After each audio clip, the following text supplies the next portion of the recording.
Po mga kapraps, dito tayo ngayon sa isang property na for sale sa bayan po ng Bay Laguna. Bali ang property mga kapraps, ito na po. Tabing kalsada lang po, tabing barangay road. Ito po ay nakaplano ng simintuhan ngayong buwan ng June. Ang sukat nito, ang lapad nitong kalsada ay 7 meters. Bali ito na po yung property mga kapraps. Katabi po ito ng isang subdivision dito sa Bay po. Ito pong direksyon na to ay papunta sa town proper ng Bae.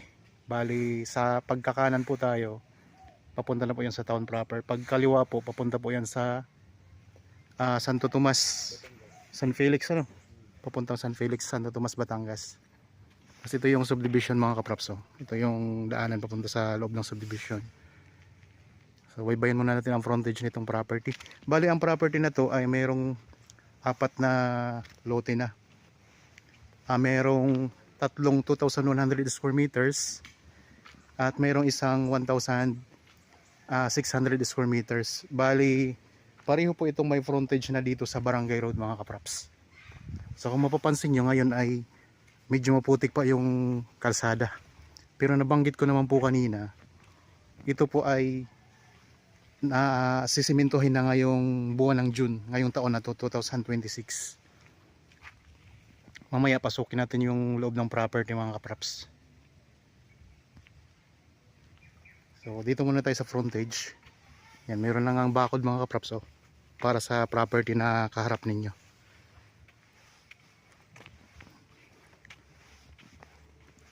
Ang sukat nitong barangay road na to ay 7 meters. Malapad po yan mga kapraps.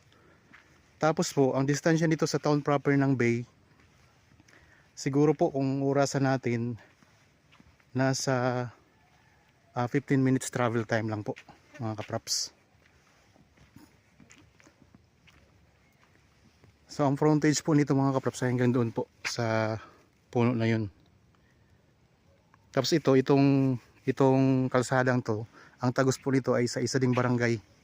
Barangay naman po ng Kalawan, Laguna, sa Perez mga kapraps. So ito yung mga katabi ninyo na property, karap. Tapos ito yung in-offer namin sa inyo ngayon. Tara, pasok tayo sa loob. So subdivided na ito, pero mga kapraps, kung halimbawa gusto nyo bilhin ng buo, pwede naman po.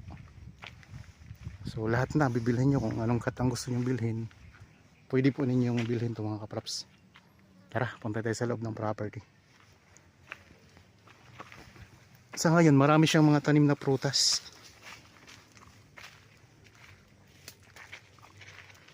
Ang tanim dito sa loob mga kapraps, ayun, patag na patag din ang lupa Ang tanim dito sa loob ay mga lansones, tapos marami po siyang mga rambutan.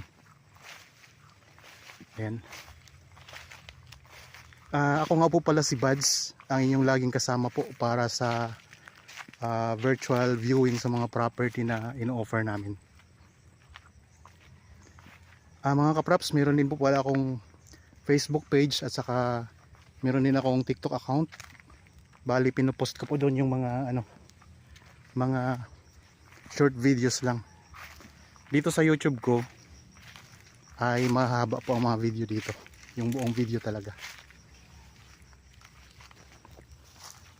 Dito tayo ngayon sa may bandang dulo ng property, sa bandang likuran mga kapraps.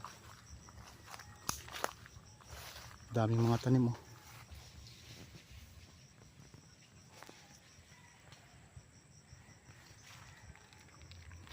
sa daming mga lansones dito.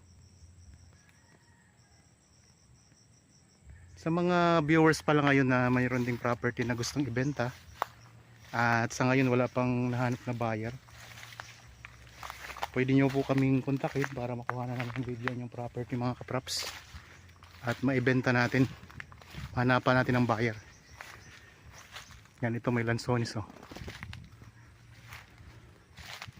mga lansones dito. Ito pa,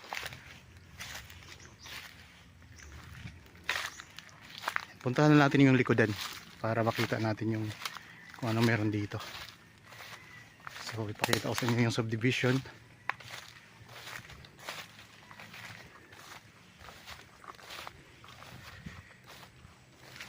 Okay, dito na tayo sa likod na bahagi ng property mga kaprops.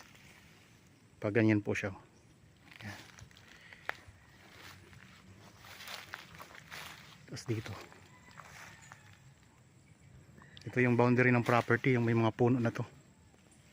Puntahan na natin. Labas tayo ng ano. Dito sa may subdivision mga kaprops. Yan, ito na po ang subdivision. So hindi pa lang po siya ganun kadaming ano, nagtatayo ng bahay dito. Ito yung katabi ng property mga kaprops sa itong subdivision na to. Yan.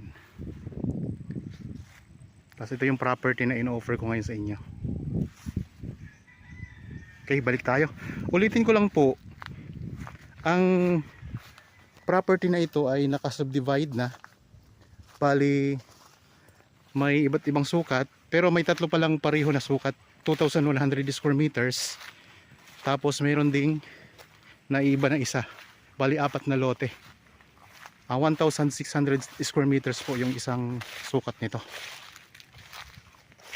Pareho pong patag. Sa ngayon, pwede kayong mamili kung halimbawa isang lote lang inyong bibilhin, pwede kayong mamili kung ayong saang pwesto kayo. Kasi tatlong 2,100 square meters ito. So ang kagandahan pa talaga nito ay talagang marami pa siyang mga tanim mga kaprops. Patag na patag pa ang lupa natin dito. Ang presyo nito ay makikita nyo sa description box at sa title po nitong video. Ayan po ang kalsada ng subdivision mga kaprops. Palabas yung pinakita ko sa inyo kanina, yun yung gate. Yan, ito yung pinakakalsada niya.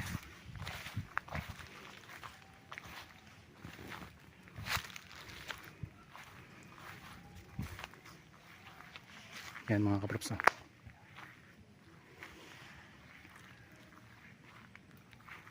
Daming mga prutas niya. Mayroon ding tanim na mahogany mga kaprops. Yan.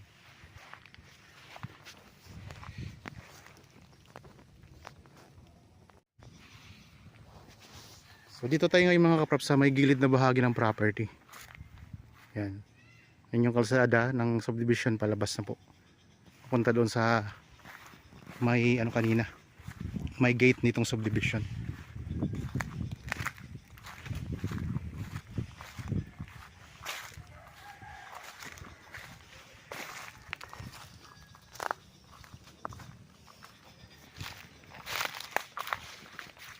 Daming puno ng rambutan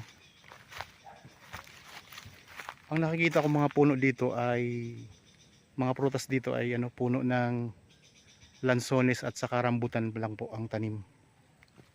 Tapos mayroon ding mga ano, mga iba pang mga tanim na puno ng mahogany. Dito tayo dadaan naman sa gilid. Pupunta na tayo sa labas.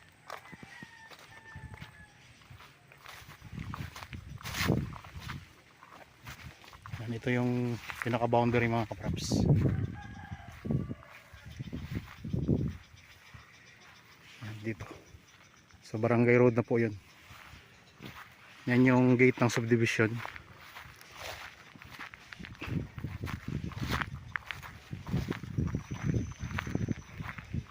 Ulitin ko lang mga kaprops, ito yung matatagpuan natin sa bayan ng Bay Laguna. Ang bayan ng Bay ay katabi po ng Los Baños, Calauan, Victoria, at malapit lang din po ito sa Calamba.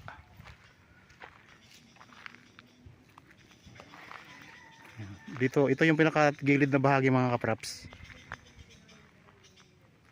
So mayroon pa kayo ditong mountain view. So, okay. Kung sakali nagustuhan nyo po, pwede kayong magpa-schedule sa amin ng actual viewing para makita nyo po ng personal ng property. Mga gustong tumira po dito sa bayan ng Bae. Okay, para po sa mga bago pa lang sa aking channel at napadaan lang po dito sa aking channel, huwag nyo pong kalimutang mag-subscribe at pindutin na rin po ang notification bell para maging updated kayo sa mga bagong property na i-offer namin.